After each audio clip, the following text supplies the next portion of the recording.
네, 안녕하십니까. 서울시 문화관광 디자인본부 홍구선입니다. 반갑습니다. 아시다시피 서울은 600년 된 도시죠. 아까 이제 저희 시장님께도 말씀하셨지만 실제로 사람이 살기 시작한 거는 한성백제 시대부터 생각하면 2000년 가까이 되고요. 600년 전에 그 왕과 신하에 의해서 서울시가 이제 디자인이 됐죠. 그래서 그 유구한 역사하고 600년이 살아 숨쉬는 그런 도시라고 말씀드릴 수가 있습니다. 디자인을 통해서 서울이 변화된 서울의 어떤 그 산업 구조를 뒷받침해 줄 수 있는 그런 디자인의 어떤 산업 경쟁력을 받침해 주는 그런 면과, 또 하나는 이제 급속한 발전으로 인해서 서울의 어떤 그 도시 경관이 훼손되고 매력도가 떨어지는 그런 도시에 다시 활기를 불어넣는 그런 차원에서 디자인을 중요한 그 시의 정책으로 도입을 해서 추진을 하게 됩니다. 아까도 잠깐 보셨지만 그 급속한 산업화 때문에 도시를 올바르게 매력적으로 발전시킬 그럴 겨를이 없었습니다. 그래서 기본적으로 비운다는 것은 너무나 여러분들 우리 모두가 다 깨닫는 부분이겠지만 서울이 좀 혼란스럽죠. 번잡스럽고, 그래서 많은 그 경관이 혼잡스럽고 거리가 걷기가 힘든 그런 거리가 됐던 겁니다. 그래서 그런 것들을 비우고, 그 다음에 이제 비우는 만큼 다시 또 통합을 해서 더불어 해서 지속 가능한 그런 방향으로 추진을 하게 됩니다. 기본적으로 도시 디자인 펀더먼털을 다시 이제 수립을 하지요. 그래서 어떤 상징이라든지 색채라든지 그런 것들을 통해서 서울의 새로운 이미지를 만드는 작업을 먼저 추진을 하게 됩니다. 보시는 것은 이제 그 서울 서체를 새로 개발을 하죠. 아시는 것처럼 그 한글의 우수성을 활용을 하고, 그다음에 거기에 이제 서울시의 어떤 그 디자인 이념이라든지 이미지를 반영할 수 있는 그런 개념으로 해서 서울 서체를 개발을 하게 됩니다. 그리고 이제 서울의 어떤 자연 환경을 배경으로 해서 거기로부터 색채를 추출을 해가지고 서울의 그 서체를, 색을 개발을 합니다. 기본적으로 10가지 대표색이 있습니다. 그 중에서도 가장 중요한 건 여기 보시는 그 단청 빨강색이 가장 대표색이라고 말씀드릴 수가 있습니다. 이것은 이제 일반적으로 좀 많이 사용하지 않는 죽어있는 공간에 서울색을 적용을 해서 다시 이제 환경을 변화시킨 그런 사례가 되겠습니다. 그리고 서울의 상징을 이제 새로 수립을 합니다. 원래 이제 이 해치라는 상징이 수립되기 전에 서울시에서는 그 왕범이라는 그 호랑이를 모티브로 한 그런 상징이 있긴 있었습니다. 이게 이제 그 88년도 올림픽에 썼던 호돌이를 좀 약간 변형을 해가지고 썼었는데 그게 서울하고 연관성도 적고, 그래서 이제 활용성도 너무나 떨어지고 하기 때문에 새로운 서울 상징의 어떤 필요성이 제기가 됐고, 그래서 서울의 상징으로서 원래는 그 많은 이제 시민 그 반응이 조사라든지 전문가 자문 결과 원래 경복궁이 이제 가장 그 대표적인 상징으로서 선정이 됐었는데, 경복궁 자체가 그 활용하는 측면에서는 좀 어려운 부분이 많이 있어서 경복궁을 좀 더 자세히 들여다보니 그 안에 이제 해치라는 괜찮은 그 상징이 이미 한 600년 전부터 사용이 되어 왔다는 것을 이제 발견을 하고, 이게 한 100여 개가 우리나라에 남아 있습니다. 근데 그 중에서 3개, 하나는 경상남도에 하나 있고 나머지 2개인가는 경기도에 있습니다. 그리고 나머지가 대부분 서울에 소재하고 있었기 때문에 서울의 상징으로서는 이게 가장 적합하다고 그런 결론을 내리고 이것을 서울의 상징으로 개발을 해서 활용을 하게 됩니다. 지금 보시는 거는 그 활용을 상징한 캐릭터가 되겠습니다. 그 다음에 이제 두 번째로 하는 것이 그 서울시의 도시 디자인 가이드라인을 수립을 합니다.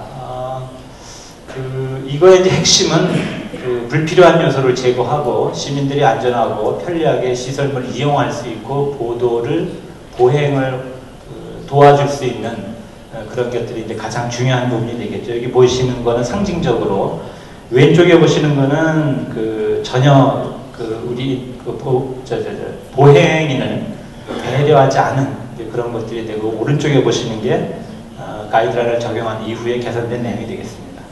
그리고 이제 디자인 서울거리도 사업을 추진을 합니다. 지금까지 서울시는 물론이려니와 그 사람이 가장 많이 사용하는 그 보도 공간에 대해서 디자인적으로 체계적으로 고민을 하고 계획하고 이런 경우가 사실상 그렇게 없었습니다. 그래서 사실상 어떻게 보면 뭐 방치되거나 내지는 그냥 방향적으로 그냥 진행이 되어 왔었는데, 이거에 대해서 이제 본격적으로 고민하기 시작한 것이 바로 디자인 서울거리의 가장 중요한 부분이 되겠습니다. 지금 보시는 것처럼 우리는 왼쪽에 있는 약간의 그 불편한 듯 보이는 그런 거리를 그냥 습관적으로 살아왔고 아무도 저거에 사실은 관심을 기울이지 않았습니다. 디자인 서울거리가 도입이 되면서 우리가 가장 많이 사용하는 보행 공간을 어떻게 해야 될까를 체계적으로 고민을 하기 시작하는 데 상당한 의미가 있다고 보겠습니다. 그리고 이제 가로시설물도 마찬가지입니다. 대부분 그 가로시설물이 체계적이지 못하고 좀 어지럽게 널려 있었죠. 그런 것들을 다시 정리를 해가지고 디자인 개선하는 것이 되겠고요. 그 다음에 이제 도시의 그 버려진 공간이라든지 죽어있는 공간, 어두운 공간, 이런 공간을 활용해서 예술과 문화의 어떤 그런 그 맛을 느낄 수 있도록 도시 디자인 갤러리, 도시 갤러리 사업도 추진을 했고요. 그 다음에 이제 뭐 서울뿐만이 아니라 대한민국 모든 도시가 다 똑같이 겪는 거겠지만 간판에 관한 부분도 본격적으로 고민을 해서 개선을 해나가게 됩니다. 그리고 이제 지하철 전동차 환경 디자인인데 이것은 그 서울이 12개 지하철 노선이 자체가 가지고 있는 어떤 그 가치, 특히 이제 관광객 측면과 연관돼서 상당한 가치가 있는 부분인데 이것도 사실은 왼쪽에 보시는 것처럼 거의 체계적으로 되어 있지 않고 색채라든지 뭐 시설이라든지 이런 부분에서 무계획적으로 되어 있었기 때문에 이런 것들을 체계적으로 다시 정리하는 그런 내용이 되겠습니다. 그런 활동들을 토대로 해서 2007년도에 서울이 세계 디자인 수도로 선정이 돼서 작년 한 해 여러 가지 사업을 전개를 했습니다. 지금까지 보여드린 거는 이제 기본적으로 서울 디자인의 어떤 기본적인 그 기반을 구축하는 내용이 되겠고요. 그런 것들을 토대로 해서 5기, 민선 5기에 들어서는 본격적으로 시민 고객을 배려한 디자인을 추구하게 됩니다. 그래서 디자인을 통해서 시민 고객을 배려하는 그런 디자인을 추구를 합니다. 첫 번째로는 이제 그 유니버설 디자인을 통해서 누구나가 안전하고 편리하게 사용을 할 수 있도록 그 중에 이제 가장 대표적인 것이 지금 장애 없는 보도 가이드라인 수립입니다. 왼쪽에 보시는 것처럼 서울시가 지금까지는 차량 위주의 도로였죠. 그래서 자동차는 다니기 쉽지만 사람들은 어쩌면 상당히 그 불편해왔던 게 사실입니다. 그래서 이런 것들을 그 좀 개선을 해서 사람이 안전하고 차는 약간 불편해도 좀 참아야 되는 결국은 이제 사람을 위한 그런 공간을 만드는 게 가장 중요한 부분이 되겠습니다. 그래서 그런 거에 대한 그 상세한 그 내용이 되겠습니다. 그리고 이제 요괴 공간뿐만이 아니고 동주민센터라든지 그 다음에 이제 복지시설, 어린이들이 사용하는 곳, 그 다음에 노인들이 사용하는 곳, 그 다음에 여성들이 사용하는 그런 공간에서 마찬가지로 유니버설 디자인을 적용을 해서 누구나 안전하게 생활을 할 수 있는 그런 거를 추구하게 됩니다. 그리고 보다 더 그 시민들이나 현장에 다가가는 그런 디자인을 추진하고자 하는 차원에서 환경미화원 근무복이라든지 그 다음에 이제 그 공사 현장에서 작업하시는 분들한테 필요로 하는 그런 근무복, 그리고 보건소 현장에서 근무하시는 분들을 위한 그런 근무복도 디자인을 추진을 하고 있습니다. 다음으로는 그 그린 디자인과 관련해서 한 내용입니다. 그래서 아마 그린 디자인에 관련한 것은 어느 나라 어느 도시나 다 공통적으로 관심을 갖게 되는 부분인 것 같습니다. 서울시에서는 대표적으로 지금 그 친환경 전기차를 도입을 하고 있죠. 요거는 이제 남산 위주로 해서 지금 운행을 하고 있습니다. 시범적으로. 요거에 대한 디자인도 마무리가 됐고, 그 다음에 서울이 그 산이 많고 언덕이 많아서 자전거 타기가 쉽지 않지만 그럼에도 불구하고 자전거 문화를 확산시켜야 되는 그런 것은 반드시 필요한 부분이 됩니다. 그래서 자전거와 그 다음에 관련된 그런 그 시스템을 개발을 지속적으로 해나가고 있고요. 다음으로는 그 재활용이라든지 그 다음에 이제 쓰레기 분리수거하는 측면에 있어서도 효율을 높이고 참여를 좀 적극적으로 유도할 수 있도록 재활용 그 공모전을 통해서 다양한 그런 아이디어도 지속적으로 입수를 하고 있습니다. 다음은 그 공공공간에 관한 부분이 되겠습니다. 저희는 이제 경관협정 사업이라는 게 있어서 그러니까 재개발이나 아파트가 들어서지 않는 일반 주택지에 대한 그런 디자인 가이드라인을 수립을 해서 추진을 하고 있고요.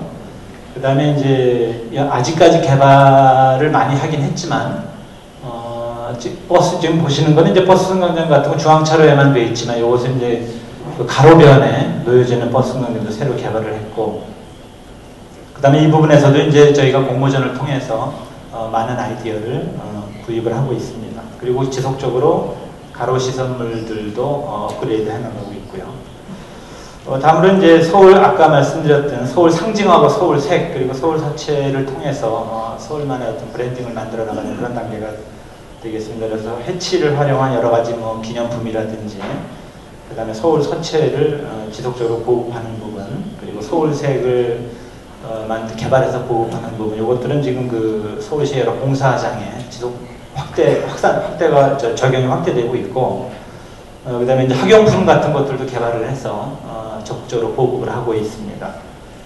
그리고 그 대중교통수단 중에 하나는 택시에도 서울색을 개발을 적용을 해서 지금 한 서울 시내 대략 한 4,000여 대가 지금 운행 중에 있습니다. 근데 예전에는 택시의 색이 각각 제각 여러 가지였죠. 이제 하나로 통일되면서 시민들 반응이 상당히 긍정적입니다. 특히 이제 안전하다고 느끼는 부분들의 답변이 매우 많아서 진짜 색을 적용하는 것들이 대단히 호응이 높아지고 있습니다.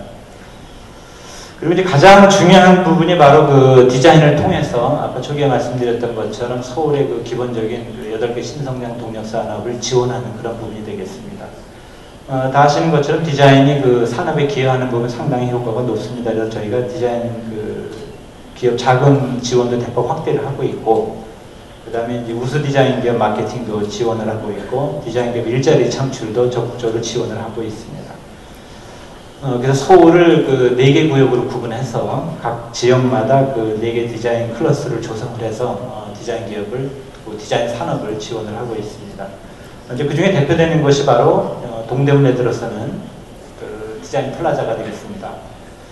이것은 원래 이제 이 자리에는 그 일제가 그 황후의 그 생일 기념으로 이제 운동장이 있었죠. 그게 지어진 지 70년이 넘고, 그 다음에 이제 거기에 원래 서울성곽이 지나가고 있었습니다. 서울성곽도 이렇게 다 이제 훼손시켜서 운동장을 지었는데 이게 이제 사용연한도 지나고 결국은 이제 그것을 더 이상 사용할 수 없게 돼서 새로 지어야 하는 그런 상황이 됐습니다. 그런데 여러 가지 고민 끝에 다 아시겠지만 동대문은 우리나라에서 그 아주 유명한, 세계적으로도 유명하지요.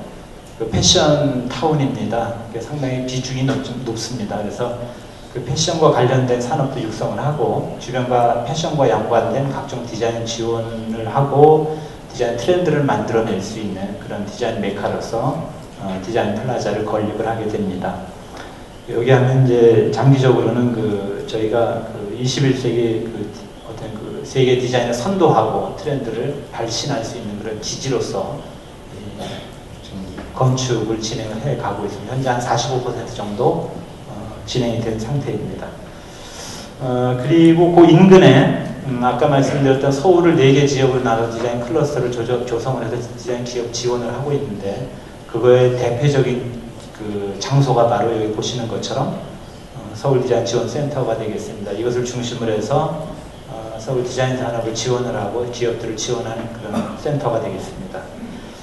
그리고 이것은 이제 그 4개 지역 중 마포, 구로, 강남 지역을 특화해서 디자인 지역으로 조성하는 것이 되겠고요. 또한 그 디자인 수도 서울하고 디자인 한마당하고의 그런 경제적 성과도 많은 그 성과를 거두고 있습니다. 이런 것들로 서울의 브랜드 가치가 많이 향상이 되고 해외 언론에 상당한 관심을 갖고 있습니다. 관광객도 많이 들었고요. 그런데 이제 그러한 그것들이 많이 향상됐으나 아직도 서울은 지난번에 뭐 다 아시겠지만 연평도 사건을 계기로 해서 아직은 좀 서울이 불안한 거 아니냐, 안전하지 못한 거 아니냐는 그런 인식이 있는 게 아직은 사실입니다. 그럼에도 불구하고 서울은 여전히 활기차고 아름답고 역동적인 도시죠. 그래서 이러한 도시를 어떻게 하면 사람들이 안전하게 느끼고 관광객들이 서울은 그래도 안전하다는 걸 충분히 인식을 하고 시민들도 안전하고 즐겁게 생활을 할 수 있을까를 고민한 끝에 저희가 펀 디자인을 도입을 해서 적용을 하고 있습니다. 그래서 펀 디자인을 통해서 시민들이 안전하다는 그런 인식을 충분히 느끼게 해서 즐겁게 생활할 수 있는 그런 공간을 만들고자 하는 것이 되겠습니다. 다양하게 지금 지속적으로 적용을 해나가고 있고요. 보시는 건 이제 그 아시는 부분이지만 그 이순신 장군을 보수하면서 그 자리에 가림막을 이제 임시로 설치를 했죠. 그 가림막에 이제 이순신 장군이 탈의 중이다라는 그런 문패를 잠깐 달았었습니다. 이게 사실은 그거 할 때 고민을 상당히 많이 했는데 실제로 해놓고는 상당히 반응이 좋았습니다. 시민들도 반응이 좋았고 언론에서도 의외로 반응이 좋아서 시민들의 호응이 매우 좋았었습니다. 그래서 처음에는 고민했던 거는 과연 그런 광화문이라는 그런 상징적인 곳에 저렇게 유머러스한 디자인이 과연 괜찮을 것이냐에 대해서 논란이 상당히 많았습니다. 그럼에도 불구하고 좀 전에 말씀드린 것처럼 서울의 어떤 그런 주변 환경이라든지 이런 것들을 극복하기 유용한 방법으로 선택을 해서 결국은 많은 호응을 얻었던 게 되죠. 그리고 이제 작년 7월에 저희가 이제 유네스코 창의 도시에 지정이 됩니다. 그래서 유네스코 창의 도시로 지정이 되고 그것을 통해서 이제 지금까지 서울이 만들어 왔던 여러 가지 디자인 경험이라든지 노하우라든지 이런 것들을 전파하고 교육을 하고 또 나눔으로 해서 우리나라는 물론 전 세계 모두 도시들과 교류하고 서로 협력할 수 있는 그런 시스템을 갖추게 되어 있습니다.